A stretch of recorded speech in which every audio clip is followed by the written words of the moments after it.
It is one stiff suspension for Matt Cooke. The elbow to the head of Rangers defenseman Ryan McDonagh on Sunday will cost him the rest of the regular season and the first round of the playoffs. And that's not the only cost. He'll lose $220,000 in salary.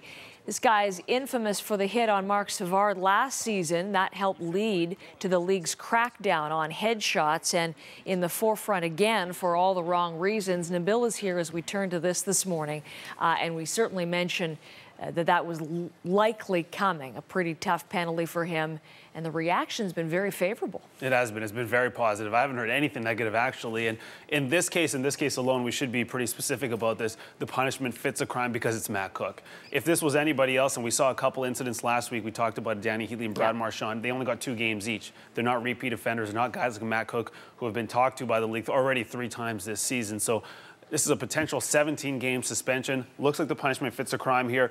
This is what Matt Cooke had to say. Here's his quotes. I'm fortunate Ryan McDonagh wasn't hurt. I don't want to hurt anyone. That wasn't my intention. I know I can be better. And he's going to have to be better. The Pittsburgh Penguins supported this decision also by the NHL. They've been very vocal. Apparently, Mario Lemieux sat down with Matt Cooke yesterday, too, and had a heart-to-heart with him and said, hey, listen, you need to change things.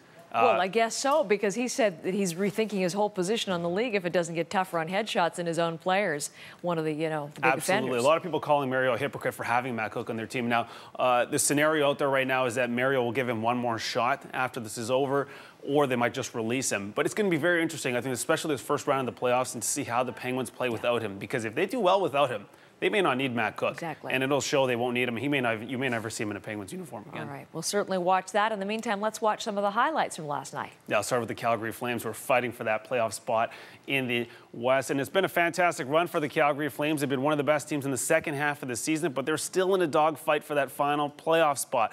Big game for them last night as they took on Los Angeles, a team they're chasing in the standings. And it looks like the Flames might have to win the rest of their games to make the playoffs. They'll pick this one up late in third. Still scoreless. Brad Richardson stopped here by Mika Kiprusoff. But Jarrett Stahl, the former Oiler, there to put in the rebound, and it's 1-0 Los Angeles. Then Steve Staios bringing Olli Jokinen loose. Little backhand 5-0 goal here, and it's tied at 1. This one would go to the shootout, where Anze Kopitar making this look so easy. A little backhand of his own, and the Kings beat the Flames. Heartbreaker for them. They lose this one 2-1. In other NHL news, after just 11 games with the Ottawa Senators, Craig Anderson has been signed to a 4-year extension worth $12.75 million. The 29-year-old goaltender was acquired on February 18th in a trade with the Colorado Avalanche.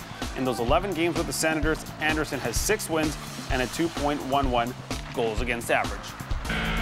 From the ice to the hardwood, Raptors in Denver to take on the Nuggets. First quarter action, Ty Lawson with the layup, driving in and the harm. Lawson's speed too much for the Raptors on this night. He would lead all scorers at 23 on the night. Denver went up by 29 in the second and never really looked back. The Raptors looking really tired in this one. Nuggets win 123-90.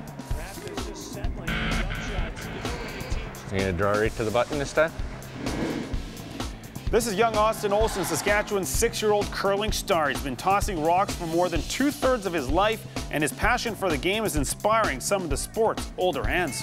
We like to have any kids out here, but at that age, 6 years old, he just turned the other day.